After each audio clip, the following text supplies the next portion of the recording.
Selamat pagi dan salam sejahtera. Perkenalkan, saya Stefanus Alisa Putra Lelang dari kelas 12 IPA 1. Hari ini saya akan menjelaskan tentang sintetis protein, bagian bab 3. Pertama, kita masuk, yaitu DNA dan RNA dalam sintetis protein. Tahap sintetis protein.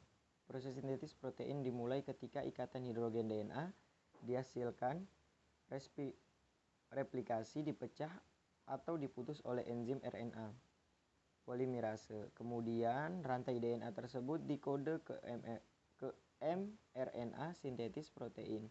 Terjadi melalui dua tahap, yaitu transkripsi dan dilanjutkan dengan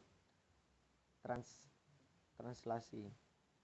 Ini ada contoh gambarnya. Yang pertama itu transkripsi dan yang kedua itu yang di bawahnya itu translasi.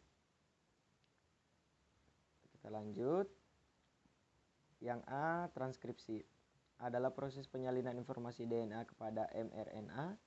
Proses ini terjadi di dalam nukleus dan dikatalisasi oleh enzim RNA polimerase. Transkripsi hanya terjadi pada suatu untai rantai DNA yang mengandung kompleks gen tertentu saja. Jadi yang pertama ini DNA di titik 5 dan ke titik 3 dan titik 3 ke titik 5 itu transkripsi DNA sintetis, di bawahnya RNA dan yang paling bawah protein.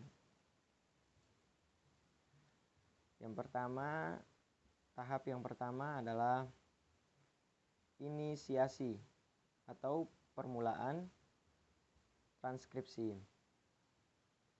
Yang pertama yaitu RNA polimerase melekat pada daerah promoter atau pangkal transkripsi untuk memulai transkripsi. Selanjutnya RNA kemudian berkaitan dengan kumpulan protein sehingga membentuk kompleks inisiasi transkripsi. Dan yang ketiga, RNA polimerase membuka untaian rantai ganda DNA.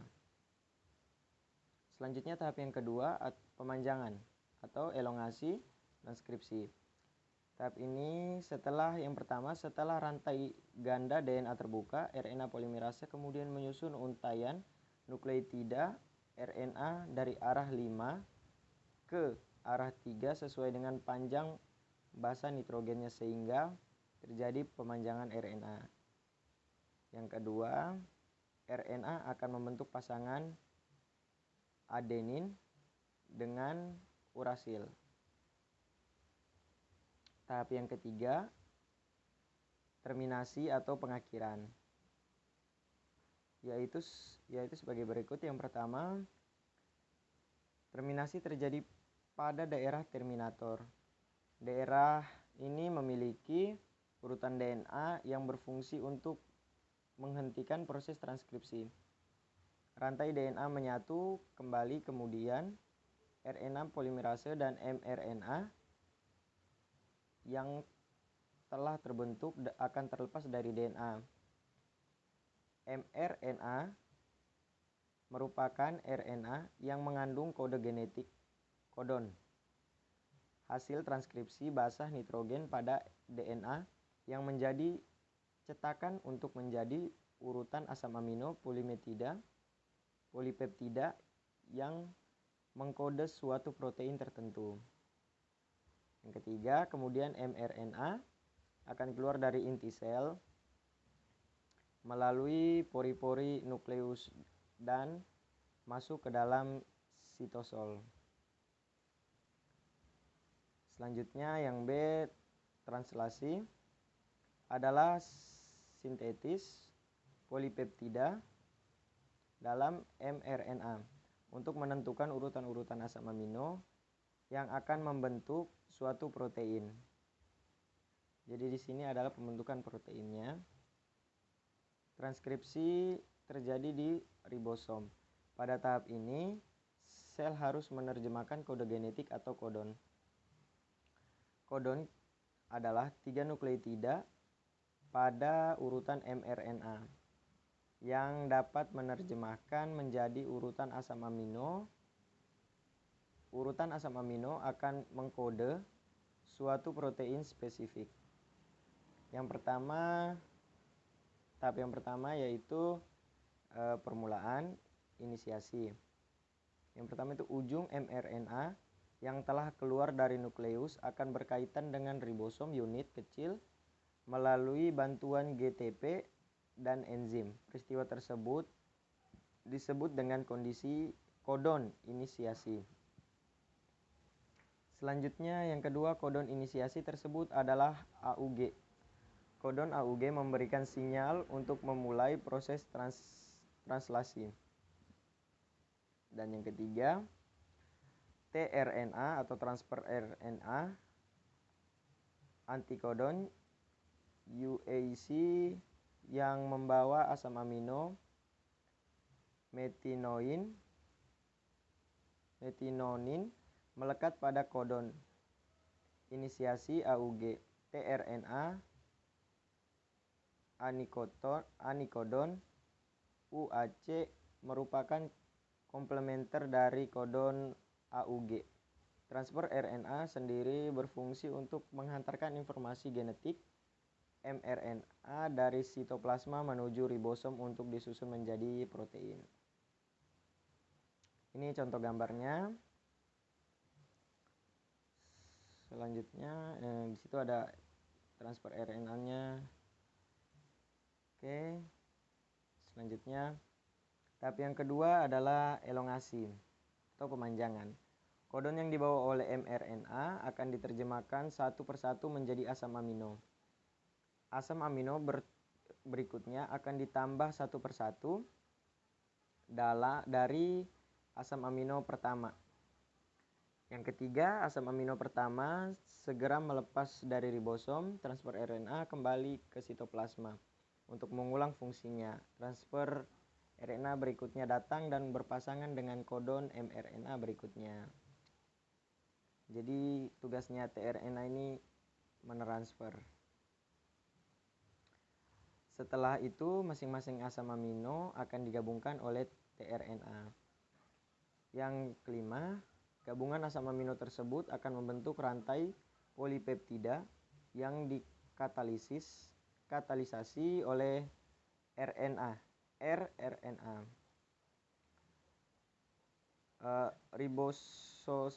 Ribosomal RNA terdapat pada ribosom, subunit besar yang berfungsi sebagai enzim pembentuk ikatan peptida yang menyambungkan polipeptida antara asam amino.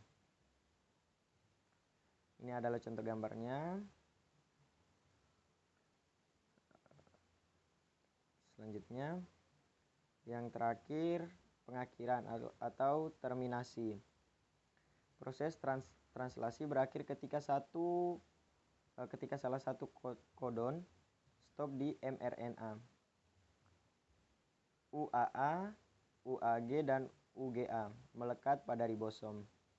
Polipeptida atau protein yang terbentuk akan terlepas dari ribosom dan terjadi pelepasan subunit ribosom menjadi subunit besar dan kecil.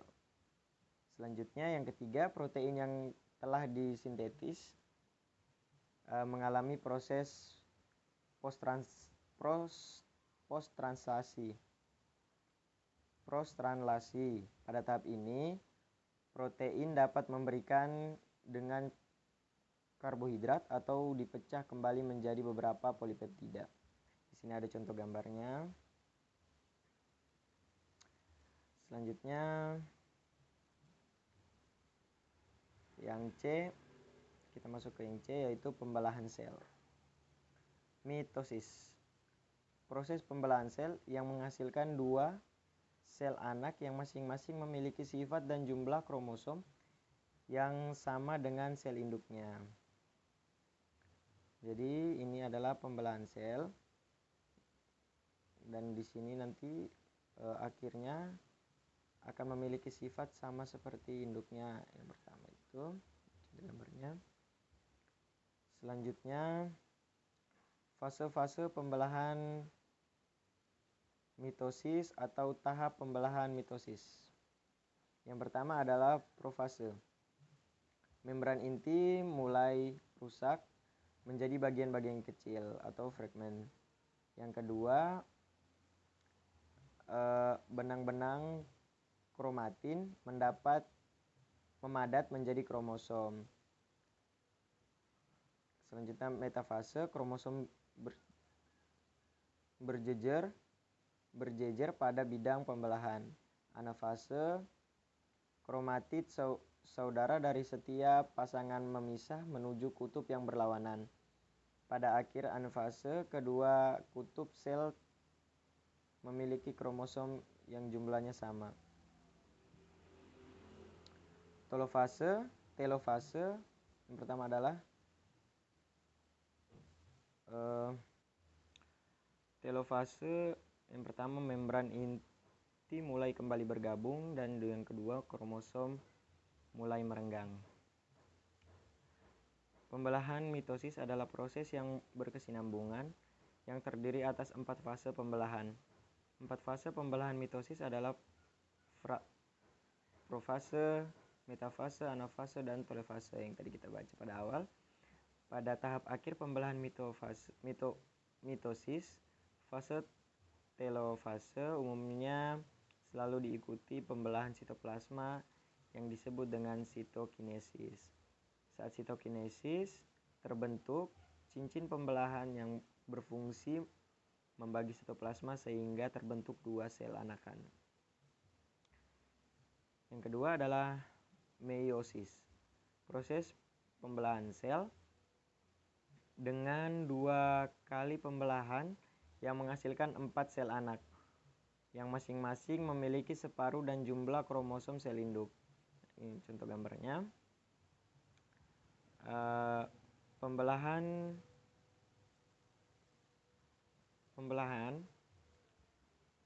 2 sel, pada sel ini yang gambar ini ada 2 sel, itu yang merah sama yang putih, menghasilkan 4 sel anak. Tuh, menjadi 4 yang masing-masing memiliki separuh kromosom sel induknya. Persis pada gambar ini. Pembelahan meiosis adalah pembelahan yang menghasilkan 4 sel anakan yang masing-masing sel separuh dari jumlah kromosom sel induk. Jumlah kromosom yang dimiliki oleh sel anakan adalah N atau disebut haploid. Maka pembelahan sel meiosis disebut sebagai pembelahan reduksi. Fase-fase pembelahan meiosis mirip dengan fase pembelahan mitosis. Pembelahan meiosis berlangsung dalam 2 tingkat, yaitu meiosis pertama dan meiosis kedua. Fase pembelahan meiosis yang pertama adalah profase. Membran inti mulai rusak menjadi bagian-bagian kecil atau fragmen dan terbentuk gelendong pembelahan. Yang kedua, benang-benang kromatin memadat menjadi kromosom dan kromosom homolog berpasangan. Yang ketiga, terjadi pada silang atau pertukaran segmen molekul DNA yang sesuai di antara kromatid non-saudara. Selanjutnya, metafase yang pertama, kromosom berjejer dengan bidang pembelahan. Anafase yang pertama, kromosom homolog memisah dan bergerak ke kutub yang berlawanan. Telofase yang pertama, kromosom homolog memisah dan bergerak ke kutub-kutub yang berlawanan. Membran inti mulai terbentuk kembali, dan yang terakhir sitokinesis menyebabkan terbentuknya 2 sel anak yang bersifat haploid. Fase pembelahan meiosis yang kedua, profase, membran inti mulai rusak menjadi bagian-bagian kecil fragmen dan terbentuk gelendong pembelahan. Yang kedua, kromatid mulai bergerak ke bidang pembelahan. Metafase yang pertama, kromosom berjejer pada bidang pembelahan. Anafase, kromatid terpisah dan bergerak ke kutub yang berlawanan. Dan telofase, nukleus terbentuk, kromosom terurai membentuk kromatin dan sitokinesis terjadi.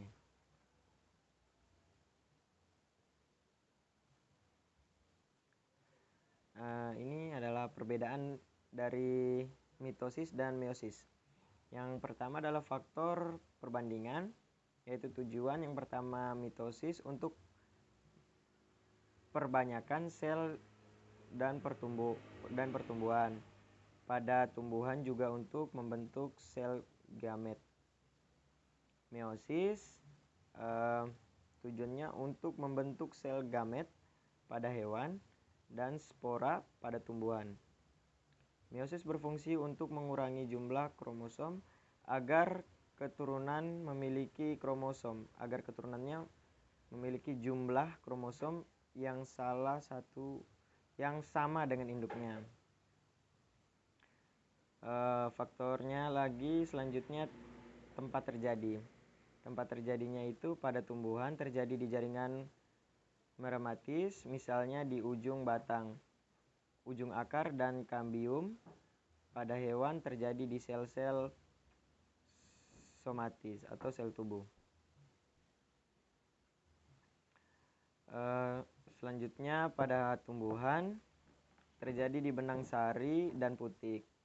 Pada hewan terjadi di alat kelamin. Tahap pembelahan mitosis terjadi lewat rangkaian tahap, yaitu profase, metafase, anafase, dan telofase.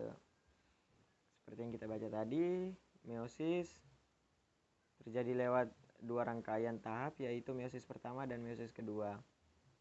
Meiosis pertama, profase, leptoma, zigonema, pakinema, dioplenema, dilakinesis. Metafase yang pertama, anafase, telofase yang pertama.